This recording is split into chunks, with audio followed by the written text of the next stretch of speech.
Hello everyone and welcome back to our channel. We are Millennial Mom. If you don't know who is who, I'm Millennial. This is Mom.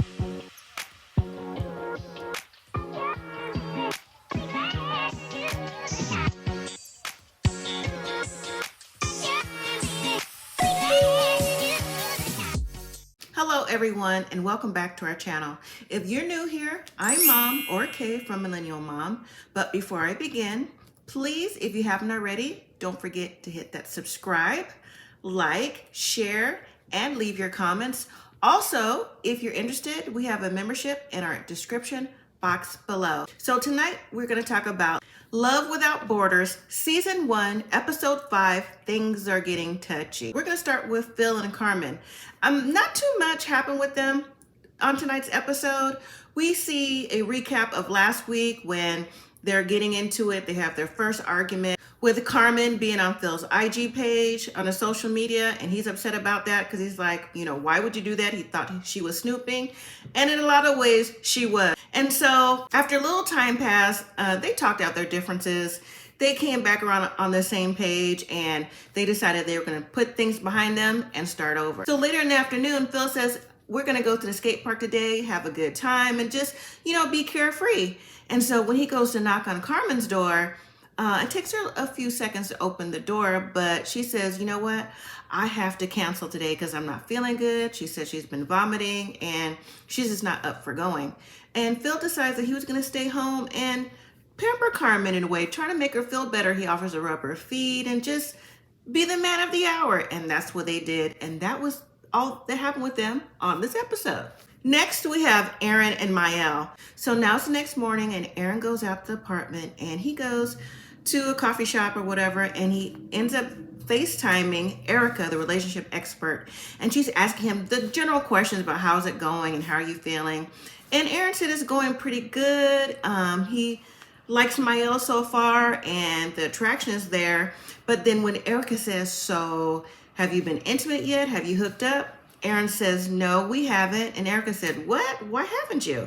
And I'm thinking, why would you think they did already? I mean, he just recently got there. You want to try to get to know somebody. Are you just supposed to just jump into bed the first time you meet? So AARON explained the reason why he hasn't. He said, I have been in a relationship before where I led with intimacy and it didn't really work out. He said he's been ghosted before in his previous relationship and it seemed like that's the only way they connected was on the intimacy, the physical part of their relationship. He wants to learn more about him before, they took it to the next level. And then Erica was saying that humans crave touch. She says, well, have you even just got a massage from MAEL?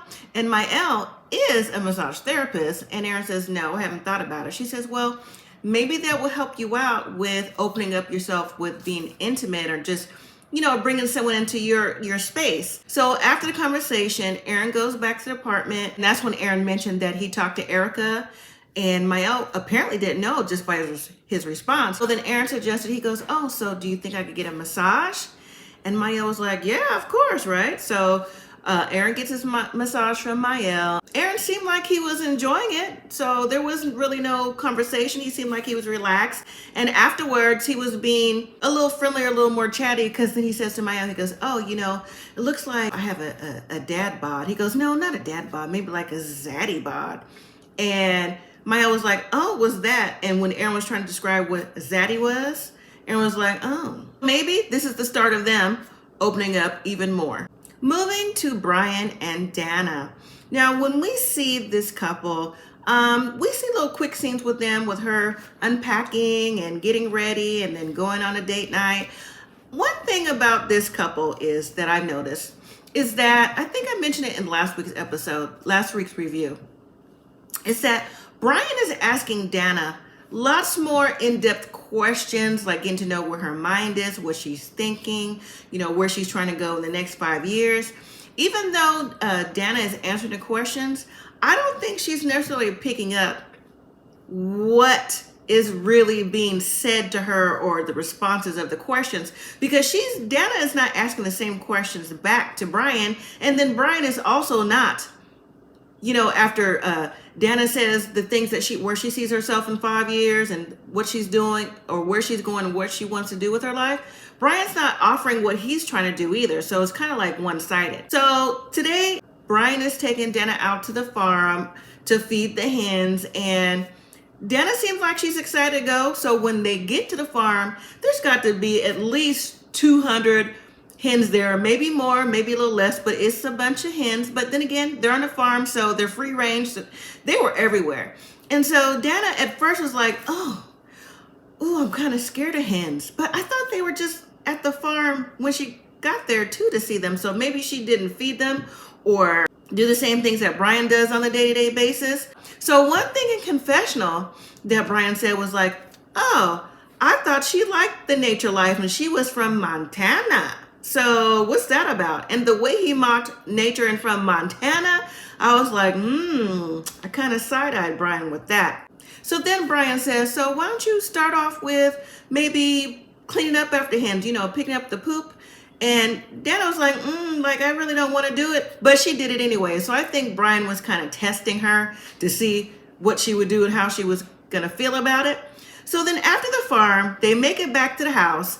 And they're having breakfast, they sit down and talk, and now this time, Dana is finally asking Brian questions. But before they did the farm, let me jump back just a little bit. So Brian and Dana went out on a date night. They're learning a little bit more about each other, and conversation also comes up with age, like how old are you? So apparently maybe they don't know how old each other are. When Dana said that she's 38, Brian said in 2 years, if they want to start a family, she's going to be 41. So how's that going to work out? So back to the breakfast. Dana says, so how do you think things are going? Like, what do you think the vibe is? Brian says, well, it's been 24 hours and the dust has settled and I'm starting to sit back to see what's going on. He said, in the beginning, I was running off of adrenaline. I wasn't really feeling my emotions at the time. And, I felt a responsibility of, take you under my wing because you come so far away. And I just feel like I have a responsibility for you. And then he goes on to say that, you're not normally the type of woman that I would go for physically. And you could see the look on Dana's face. Dana said she was blindsided because, they would get intimate and she just didn't see any of this coming. And that's what I was saying in the very beginning when Brian was having these conversations with Dana, asking her, where she would be in a few years and different little things like that.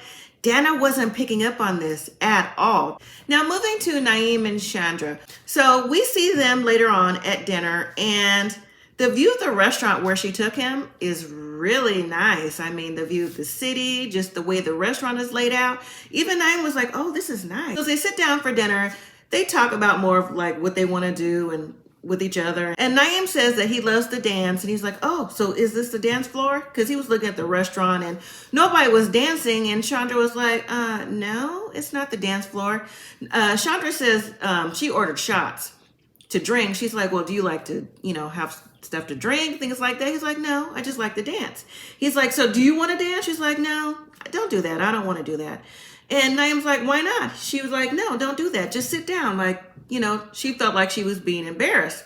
So Naim says, well, if it was reggae, you'd have no choice but to dance. And then Naim says, well, I would just dance on you. She's like, no, you know what? Don't even test me like that. Don't even do it. Just with that dinner conversation, I was thinking like, what is really going on already with Naim and Chandra? Because what he was saying wasn't a big request like the dance, but the way she was like, don't test me. I was like, oh, okay. So then they get to talk about Thanksgiving because it's coming up in a couple days. And Chandra says, so do you want to go to Thanksgiving normally with me? Because I normally go to my mom's house and my brother's house, and they invite the neighborhood and stuff like that. He's like, oh, sure, I would love to come. And then Chandra says, well, we'll bring ham because we don't really eat turkey. That's an American thing. And Naim was like, oh, you don't eat turkey? She's like, no, we prefer ham. And if you go to my mother's house, like whatever she offers you to eat, that's what you eat. So pretty much saying, if we have ham, then you eat ham. I think there's a disconnect between Naim and Chandra. I think Naim is, and he admitted that he's a little bit more playful. I take it as he's playful, yet has a little bit of sarcasm with the playfulness. And if someone doesn't really know you, they don't know really if you're being playful or not. And Chandra is taking it as Naim and his personality, like, she said he acts like he's 5 years old when he's really 39 years old, and that's putting Chandra off. Well, some kind of way, again, they're on a different page, or at least Chandra is with Naim, because Naim don't seem to see this at all. Well, when we see them talk again the next day, the conversation of Thanksgiving comes up again, and Chandra disinvites Naim to the Thanksgiving dinner. And Naim cannot believe this. He was like, in confessional, he says, who disinvite someone from a family gathering when you've already been invited? Now listen, I'm sure lots of people have been disinvited before based on behavior, or maybe families or somebody fell out or someone didn't like each other, whatever. I mean, it's happened, but I understand what he was saying too. Like, you know, he's all the way over here to meet his match. He's in another country. I'm trying to get to know you and eventually your family, because, you know, we're trying to take this to another level. And with him being disinvited, you know, he was just like, you know what? It's just whatever. So next, when we see Chandra again, she is actually at Thanksgiving. She's taking the ham that they got to her mother's house, and they're asking, you know, where is your gentleman friend? And she goes, oh no, the gentleman didn't want to come. Then Chandra decides to be honest. She says, well, you know what? I disinvited him. And then the mom and the other lady was like, so you invited him, disinvited him, and then invited him again. Well, that's the reason why he didn't want to come. Exactly. I mean, how could he possibly feel welcome if it's like, yes, no, yes, no? So they understood that and are like, oh, well, maybe we'll get a chance to meet him. So as Chandra said earlier, Naim is 5 years old when he's really 39. I think perhaps she was embarrassed and thought maybe that he was going to embarrass her because of things that she don't like with his playfulness, as he put it. Maybe she thinks that he was going to do that to her at her family's house, like maybe he don't have manners. So when we do finally see Naim, he's hanging out at the bar. He's having a drink. He actually meets up with the older gentleman, and they're hanging out. They're talking about, oh, well, I like the scenery. The older guy was like, well, there's no harm in looking. For the moment, he seems like he's doing okay. Finally, we have Girleen and Sharaf. So tonight they're having dinner with Sharaf's friends. I think it's his cousin and a friend, but these friends were there at the barbecue, and she says, well, she's trying to get to know them a little bit better because she didn't feel like she had enough time with them when they were all together the first time.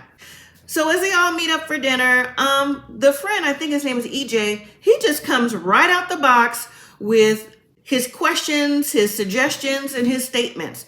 For example, they're asking how are you coping being in your new home? What made you come all the way to Dubai? And then when Girleen was saying, well, you know, I'm coping fine. I came to Dubai to find my match and, you know, to build a relationship and have, you know, maybe that will lead to marriage one day. And then when Girleen said that they weren't sleeping in the same room, EJ says, what? Sharaf, what do you mean? Like, do I have to teach y'all about the birds and the bees? He also says that, Sharaf, for as long as I've known you, you've had no problem with bedding women, like the first night. I'm like, is that really appropriate to say to Girleen? Okay, maybe that's what Sharaf did before, but he's got to also realize that Sharaf is also in the same process that Girleen is in. So, I mean, this isn't just like, you know, I come over from the States for a hookup. I'm trying to find a match to build my life with, so that's different. So I thought that was inappropriate. So Girleen says, well, you know what? I'm here for more than just a physical connection. I just don't want to have like not, you know, sex that's not meaningful. And then EJ just like continues just to go off. And Girleen says, you know what? You need to chill. And then Sharaf was like, whoa. And the lady, I think it was the cousin, was like, whoa, like, what are you talking about? So apparently maybe they never met anyone like Girleen, you know, because she's used to speaking her mind and used to being independent. So Sharaf is trying to intervene, but Girleen is like, you know what? No, I can handle this myself. EJ keeps going off and is like, well, you know, I'm starting to see cracks in this relationship. And Girleen says, how do you see cracks unless you're looking for a crack? And I have to agree with that. But at the same time, again, I don't think they're used to whether Sharaf having someone who's as independent as Girleen, or maybe EJ, the friend, is not used to that either, because I think that he feels Girleen has and is overstepping her bounds. So after dinner, Girleen and Sharaf are at home, and she didn't feel that Sharaf was defending her with his friend. And Sharaf was like, well, how could I? I mean, you were talking for yourself. Sharaf said it's a bit unfair for her to think that because he's here for her and doesn't understand why she feels that it would be anything different. And then Girleen says, you know, she came all the way over here to Dubai to meet him, and she wants to believe that they were matched for a reason. But, you know, once they get some sleep, they'll see things in a different light and different perspective. So that was the end of this week's episode. I don't think it's going to be on next week. I think it's going to be back on January the 4th, but whenever it comes back on, I will be there. So it looks like the upcoming episode is going to be good as well. It looks like AARON is going to meet Mael's family, and Chandra and Naim aren't going to be back on the same page because her going to that Thanksgiving and disinviting him and disinviting, that's going to come to head. Girleen and Sharaf, they always have something going on. Dana and Brian, I think there's going to be a different perspective of that relationship. And then I didn't see too much with Phil and Carmen, but I'm sure we're going to find out something new with them as well coming up. So, all right, everyone. Thank you so much for watching. Don't forget to hit that like, subscribe, leave your comments, and share the video. And until next time, everyone, live simply, be grateful.